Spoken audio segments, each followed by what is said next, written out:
Tokwe Kuteyi. What's happening now, Tokwe? Yeah, good evening. Unlike other states where elections are being announced after the collation, we've been here since morning at the INEC headquarters in Owerri, the Imo State capital, waiting for the collation and announcement of results. But after waiting for over 8 to 10 hours, no collation has commenced here. To my right here is, you can see the seats for the resident electoral commissioner and the returning officer are still very empty. And behind me, the observers and the journalists have been waiting here all day, waiting for the REC to start the collation of the results. This is something that Chris was saying in the morning. I mean, as at 9:30, he said that the collation officer was under lock and key. Nothing was happening. And still nothing now. What are you hearing on the ground there as the reason why nothing is happening? Okay, earlier today when we spoke to the resident electoral commissioner, he gave reasons that due to yesterday's reshufflement of the collation officer, that's what's causing the major delay. Then he also mentioned some scuttles at the various collation offices across the state. But a few minutes ago, we have like 4 local governments that collation officers that arrived, but they are yet to start collating the results here. Did they give you any reason why they reshuffled the collation officers? Because, I mean, elections happened everywhere else. What did you hear as the reason why those officers were moved to places where they were not initially, assigned?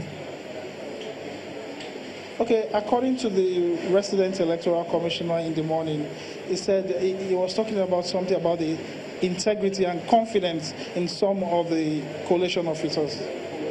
Okay, confidence and in them. They have to go for a plan B. Okay. All right. Do you have any idea? Is anybody talking to you? Are you all just milling around? Do you have any idea of when anything will start? I tell you, we don't know for now. We've been here since 7 a.m. and up till now, nothing is happening. So we don't know when. Maybe in the next 2 hours, 3 hours, but we're going to be here throughout the night to keep you posted with everything that's happening. Okay, and speaking of you being there throughout the night, what's the security architecture? You know, that's the word people like to say these days about security. Are you feeling very safe where you are? No. And what's the plan for that center? But this place is secure. This is the INEC headquarters in Owerri, and it's very secured. The presence of security operatives here is very heavy. So we will rest assured that the security here is safe. Okay, Tokwe, I'm going to let you go and keep waiting, bro. Do all you can while we continue to wait here for the Lagos Collation Center as well. Tokwe Kuteyi there in Imo. Okay, we'll be here. Please carry on. Okay, yeah. Dr. Anna, we're talking about the countries that have this local parties, regional parties. Yeah. Now, you said something about their sort of like laws or legislation that ensure that happens. In our case, especially going by that Supreme Court judgment that said everybody's free, I mean, I'm just paraphrasing here, freedom of association, freedom to join any group you want, and that's what led to the many political parties we have. If we have that court judgment, and there's been nothing else to the contrary to move that, how do you think that will play out? That is why I said either the National Assembly or INEC itself will come up with some guidelines, which will now direct that electoral body on how to register and manage political parties. The Supreme Court gave the judgment you are talking about based on the circumstances at the period. You must not forget so quickly that some years back, the problem was whether we will even have enough parties. There was a time that, I don't want to mention names now, of presidents, but I remember when people were campaigning for the opportunity to register more political parties. And it was in the mood of that period that the Supreme Court gave the judgment. I think the mood is changing, based on the circumstances of the moment. 91 parties, only about 2 or 3, actually And we did hear yesterday from one of the INEC national commissioners when he was talking about the elections. He said, well, if you are talking about the 91, that maybe you should also add that in the immediate aftermath of the electoral process, there are 120 that are waiting to undergo the registration. Yes, to undergo the registration process. Will there ever be a cap? Somebody wants to be the chairman of a union of political parties, or secretary, or that.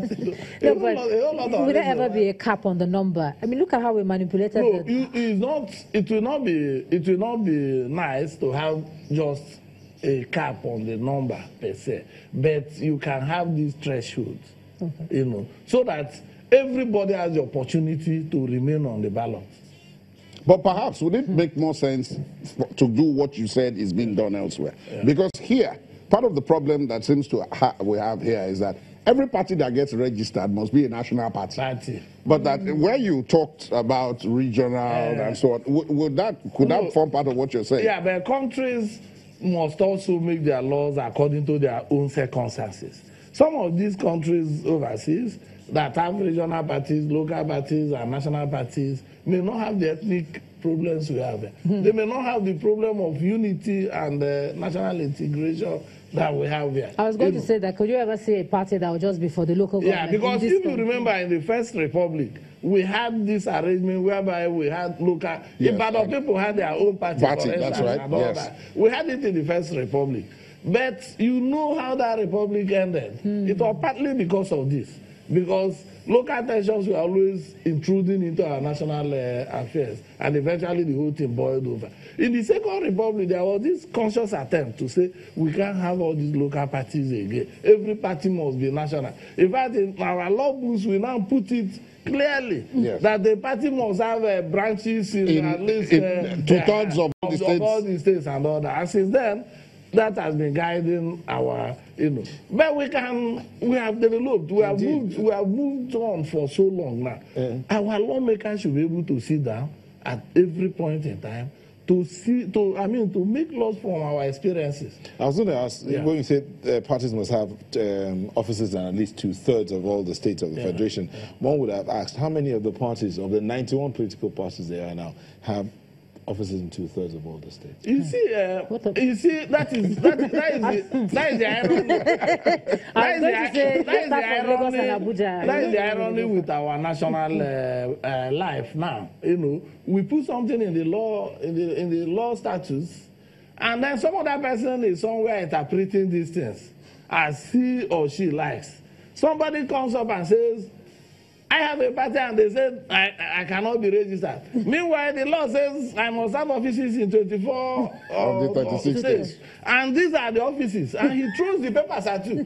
In Lagos State, he has one office in Bagada. In Ogun State, he has... These are all paperwork. You could even go to those buildings and see the signboards. The signboards there. And then what do?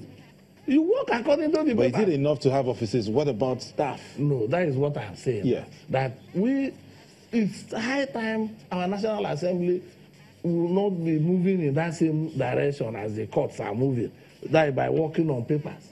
We should be able to see that these National Assembly members are politicians. They know what it takes to form a party. They know what it takes to maintain a party. So they should be able to make a law that captures that reality. Are you getting me? So that the courts will now be able to execute, interpret those laws accordingly. But does it not talk about space? Because people made so much. When you talked earlier about the changing mood, there was a time when people said, the space is too closed. You only have this, and this. That we need to have a lot more options.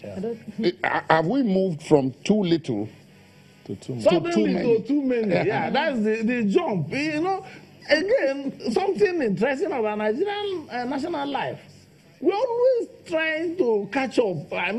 Too fast with the idea. From too little, suddenly we move to too many, and it is always that way. We're always not following that process of garnering experience, working with our experience, and then moving to the next level until we get it right. But Having said that, I think the advice is that all our national institutions should now change their methods. For instance, the National Assembly should be making laws based on our political experience now. You know, I don't see why they should not be able to legislate on the formation of parties, because all of them are members of parties. They have been members of all manner of parties, you know, so they know what it takes. So they should be able to capture all those realities in the next electoral laws. But Dr. Ona, you see people making the case for technology, and then you see them making the case for changing our political process. And all we do is talk about it. We'll talk into the next 1 year, 2 years, 2023. Will we still be here talking about this is what we need to do? We've had so many robust arguments of what we need to do, but we don't ever seem to do it. I think the past 4 years have not helped matters. Too many arguments, too many contestations. We need to sit down to do anything. And that is part of why I'm so happy about these elections, that they did not lead us to the Armageddon that many of us even suspected. You know. Having come out of this, I think we should now sit down. Maybe the president can even help us by calling for an how do I put it now? Inter-political dialogue. Something like a national... Don't say national conference. No, which was why he was looking for the appropriate word. But I've even found a word. I say national retreat. Because they can... I mean, where we set an agenda. Who will be those who will form the retreat? That will be another battle. No, we have the political structures. There is the president. There is the national. I mean, if we want to. No, Dr. Na, if you're going to this suggestion you've made now, let's disaggregate it. Let's break it down. Who would form the delegation to that retreat? Okay. Would you start, for example, with the 91 political parties? No. Well, let us not even go beyond our possibilities. That's how the Dr. Ana is working into hot water. But I think that this is an issue that we can really break down, as they say. Okay. You know, we have finished the election, and people have emerged. People are going to take up their various positions. For me, we have a president, and that president is now the national. He will set the national agenda. You know, and I think it is part of that national agenda for us to decide on many things. For instance, there should be some look again, some new look at the electoral process. We should also look at the political parties and all that. So, Dr. Na, sorry to interrupt you. Just hold your thoughts. We'll come back. You're not going to run away from that. Just hold your thoughts. We'll take a moment and we'll be back shortly. Please don't go away.